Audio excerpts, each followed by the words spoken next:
that makes me want to go in the booth and maybe try some different cadences and maybe try some different styles. Right. Play with some shit. Yeah. But I mean, when I listen to your music, I could definitely tell like you got a love for it. It doesn't sound like no shit that these whack dudes come with. Like these whack dudes, they come with some shit and really be mad if you don't like it. You know? And it's like, come on, bro. Like, I can't respect it off the simple fact that you got people out here really trying their best. Right. So if you think you're just gonna come and capitalize by not trying your best, I know you can do better than that. And without doing the work and understanding the history. Exactly. I think that in order to truly love something and be a part of something, especially like, you know, I'm a guest, right? This isn't my culture. This isn't something that I want to portray some sense of ownership over. Yeah. I love the culture and I love the craft of putting a rhyme together. Yeah. Putting words together like puzzle pieces. Like, you know, there's just this sense of accomplishment when you write a really dope verse. You've wrote the verses that you get done and you wrap it back to yourself and you're like, Tog, I am fucking fired. You feel me? And nobody else's opinion matters in that moment when you just feel like you wrote a dope fucking rhyme. Exactly. And I've been there, man. You know, so that's why I say like I've never been money driven. Like this is all for me. It's always been about writing a dope rhyme, putting a piece of yourself into it, writing a good song, coming up with a concept and a structure, and telling a narrative and a story, and telling it in a way that makes people want to go back and read and listen again because they know they missed some shit. Right. You know, storytelling rhymes it's poetry, right? Yeah. You know, it's the modern day poet. Is the rapper. So you would hear artists that you were a fan of and be like, all right, man, I'm about to go in the lab and whip up my own little batch of. For sure. Right. Yeah. Exactly. I have a song called "Looky Looky" that like I took aspects and stylings from "Made You Look" by Nas. Oh, really? I heard "Made You Look," and then this beat fell into my lap at some point. The homie Shast made it. It's on Hurt Locker Deluxe, I think. Okay. But it's my version of "Made You Look." Yeah. Okay, I'm gonna check that out, man, for sure. And I came up listening to Bone, so like the very first way that I learned how to rap was fast. So I had to actually grow out of feeling like I need to just body the syllables in every fucking bar. Your cadence. Understanding that like I'm actually pretty dope when I slow it down a little bit and let people hear what I'm saying. Yeah. I can tell you a better story if I don't have to fit so many filler words into it just so I can chop. Right. Not that I don't still love chopping. Right. And if you're good at something, flex on it. But, yeah, man, by all means. Keep that as like the secret weapon. Right. Have that in the repertoire. I don't know why I brought that up. That wasn't really what the question. Hey, listen, man, this is levels. There's levels to it. You know what I mean? Yeah, man. So, hey, you know, listen, what's the music scene like in Everett? You know what I mean?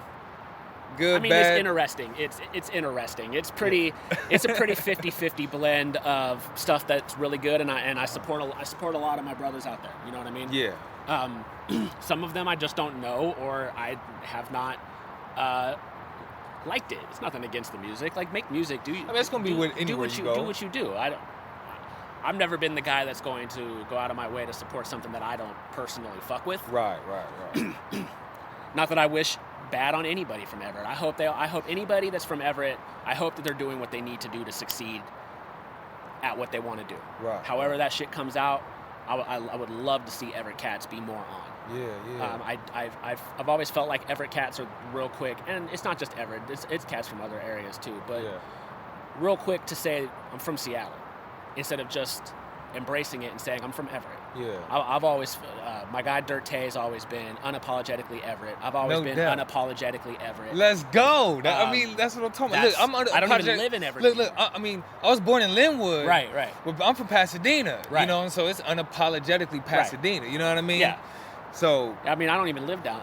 Like if you was from Everett and you was like, nah, but I grew up in Seattle, so say I'm from Seattle, I'd be like, come on, dude, like. It depends on which stretch of time you spent in Seattle. I've had this argument about Pac, right? Because Pac is from, the East Coast, right? Baltimore and that area. Yeah. And I've always talked about he didn't even go to like.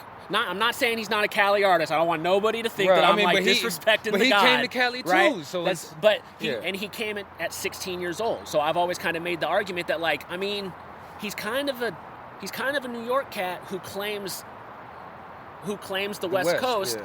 And I feel like I bring this up in conversations with people who like talk shit about going someplace else and saying you're from that place instead of the place that you came from. Yeah. I think that it has to do with when you went there and what part of your formative years were spent. Exactly. Like you are who you are because and that's the counter argument for someone like Pac is that he was so fucking West Coast. It didn't matter if he didn't go there till he was 16. Right. He was West Coast as shit. Right. And it did not fucking matter anymore. Yeah.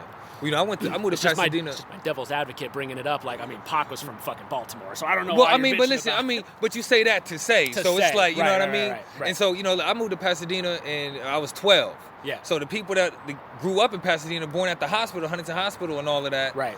Who am I to them? You ain't from Pasadena. You know what I mean? But if you ask me, that's where I spent more than half of my life. Puberty at 12 years formative old. years. You know what I mean? And all the critical shit that determines your whole outlook and first perspective. Time you drank was probably in Pasadena. Man. First time you smoked was in Pasadena. First time you fucked was in Pasadena. First time you drove was in Pasadena. No, you're a Pasadena boy. Yeah, you're right. Pasadena. Yeah. You know what I'm saying? Pasadena. This is a fact. But yeah. I didn't move out of Everett until I was 28. Oh shit. I lived in Everett. I didn't move out of Pasadena until I was 27. But you didn't go there till 12. So I'm saying from like day to 28 years old. That's how long I was in Everett. Yeah. The furthest south that I went was 128th. Still Everett, but not quite Linwood. Right, 128. That shit's up there. Yeah. That was the furthest south I lived until I moved to Tacoma. Okay, so you actually moved to Tacoma? Yeah, well, I did live in Tacoma. Okay. When I moved into my best friend Stacy's house. Well, not her house. Her mom's house. Her mom manages a farmhouse that is now surrounded by an apartment complex. So it's the manager's house. It used to be farmland.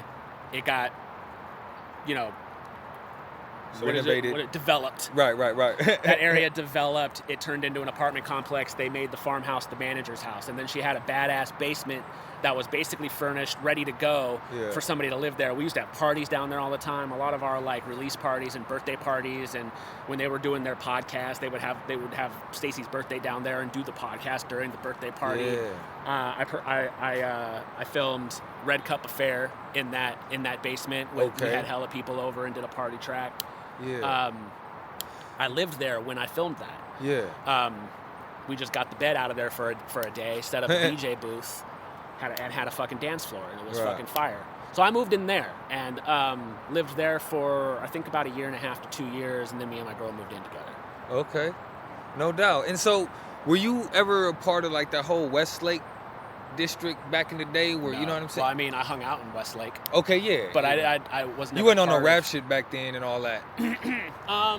No, and because dudes was out there selling mixtapes and the whole nine. I've never really done street hustle promotion like that. Okay. I have tried.